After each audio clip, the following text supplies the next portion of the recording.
दिंडोळ येथे ईद ए मिलाप कार्यक्रम संपन्न झाला। यामध्ये प्रमुख पाहुणे म्हणून पंकजाताई मुंडे, प्रकाश दादा सोळंके, मोहन जगताप, बाबूराव पोटभरे उपस्थित होते। या कार्यक्रमामध्ये मुस्लिम समाजातर्फे पंकजाताई मुंडे यांना पाठिंबा देण्यात आला।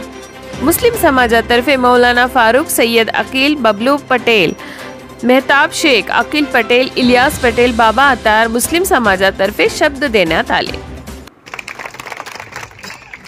हमारे समाज को तो हर कोई जोड़ता है। जिस समाज में पैदा होता है, जिस गली में पैदा होता है, जिस गांव में पैदा होता है, वहां तो सब कोई दोस्त बना लेते हैं, रिश्ते बना लेते हैं। पर इस देश से रिश्ता बनाना ये कोई आसान बात नहीं। इस देश का भी यही तकरीबन चेहरा है जो आज इस सभा का है। मैं चाहती हूँ मेरे मुसलमान बांधव मुझे मतदान करें, मुझ पर विश्वास करें, क्योंकि मेरे नाम में ही विश्वास है, क्योंकि मेरे नाम में गोपीनाथ मुंडे का नाम जुड़ा है। मुझे याद है 2009 का चुनाव, तभी बाबूराव पोटभरे हमारे साथ थे और हम लोग प्रचार करते थे। मुंडे साहब को मुसलमानों ने जितना मत दिया, पूरे देश के लोग आश्चर्य में गए कि महाराष्ट्र में एक बीड जिले में भारतीय जनता पार्टी के उम्मीदवार को इतना वोट कैसे दिया। वही तकरीबन परिस्थिति आज है। पंकजा मुंडे को भी मुझे पूरी तरह विश्वास है कि सब चौंक जाएंगे, इतना मुसलमान भाइयों का आशीर्वाद मिलने वाला है, दुआ मिलने वाली। रही बात आपके मन में जो वहम है, जो डर है, उस बात के बारे में मैं पूछूंगी। आपका डर सामने मतदान देने से कैसे दूर होगा? आपने मुझे नहीं मतदान दिया तो क्या देश में सरकार बनने रुकने वाली है? बताइए, रुकेगी क्या? बताइए साहब, आपने मुझे मत नहीं दिया, आपका सुन के इन्होंने, तो क्या सरकार बनने रुकने वाली है? सरकार तो देश में बनने ही वाली है। तो क्यों ना हम उस ताकत का हिस्सा बने और अपनी मजबूती से अपने कौम को सुरक्षा दे। इसके लिए आप मुझे अपना ही समझो। कल ऐसा कोई भी कायदा निकला, कल ऐसा कोई भी नियम हुआ जिससे अल्पसंख्यक और माइनॉरिटी को छुआ भी किसी ने, तो सबसे पहले आपकी बेटी खड़ी रहेगी और आपकी रक्षा करेगी। जब आज वहम फैला रहे हैं, वो सिर्फ डर की वजह से वहम फैला रहे हैं। अपने जहां हम पैदा हुए हैं, अभी मेरे मराठा बांधवों ने, कुछ लोगों ने रोका था मुझे, मैंने उनको कहा कि जहां हम पैदा हुए उस बारे में हमारे मन में शर्म होनी चाहिए कि फक्र होना चाहिए? बताओ, शर्म होनी चाहिए कि फक्र होना चाहिए? फक्र होना चाहिए, शर्म नहीं होनी चाहिए। तो मैं एक मागास वर्गीय समाज की प्रतिनिधि हूँ, मैं माइनॉरिटी की प्रतिनिधि हूँ, फिर भी मैं काम करती हूँ मेजॉरिटी का, मैं काम करती हूँ सबका, सबके विकास का। जब रास्ता बनाया, पानी दिया, काम किया, तभी देखा नहीं जात और धर्म। तो आज भी जब मतदान लेना है तो जात धर्म कहाँ से आया? इसलिए आप सबको इतना ही विश्वास दिलाती हूँ, जिनके 370 से भी ज्यादा 400 खासदार लाने की कोशिश हो रही है, 350 तो आ ही जाएंगे ना, और जिनके 3.5 भी नहीं आएंगे, उनके पीछे खड़ा होकर क्या फायदा है?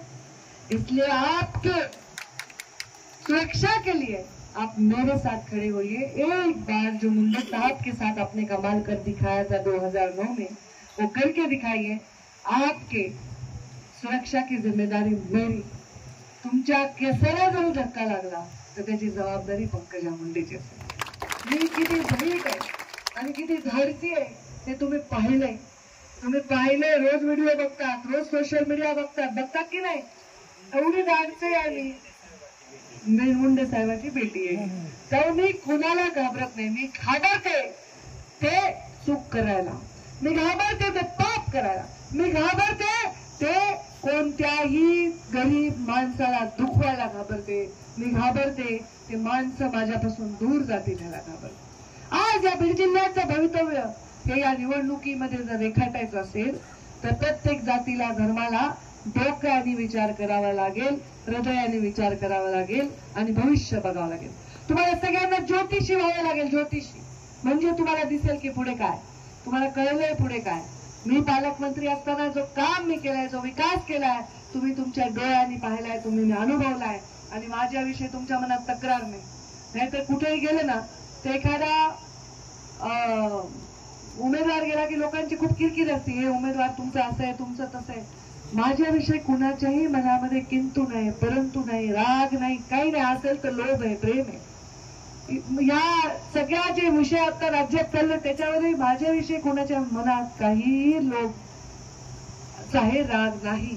आता जी परिस्थिती आहे, आता साहजिक आहे, कुणाचा राग पक्षावर असेल, कुणाचा राग कार्यकर्त्यावर असेल, कुणाचा राग अजून ही युतीच का झाली असा असेल, 10-5% माझ्यावर असं समजा.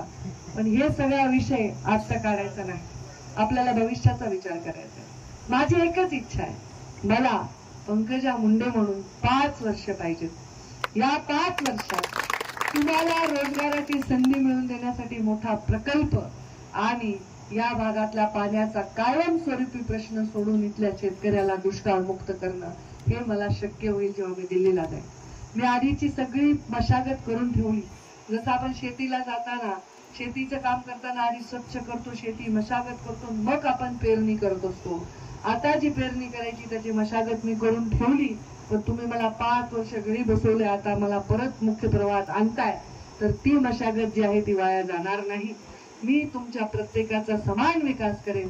या राज्यामध्ये सन्मान आणि सुरक्षेने जगण्याचा अधिकार सर्वांना आहे, सर्वांना इज्जतीने राहण्याचा अधिकार आहे आणि या सगळ्यांना संरक्षण देण्याचा अधिकार त्या नेत्याचा आहे. तुम्हाला नुसतं विकास नाही तर संरक्षण सुद्धा मी देईन, तुमच्या पाठीशी खंबीरपणे उभे राहील हे या निमित्ताने सांगते. हात जोडून परत एकदा माझ्या मतदानाने लेख म्हणून ओटे भरा आणि सन्मानाने मला दिल्लीला पाठवा. दिल्लीला मी जाणं म्हणजे तुम्ही जाणं, माझा सन्मान म्हणजे तुमचा सन्मान आहे, माझा विजय हा तुमचा विजय असं वाटण्यासारखंच काम मी आधीही केलेले भविष्यातही करेन. हा शब्द देऊन मी माझ्या वाणीला विराम देते.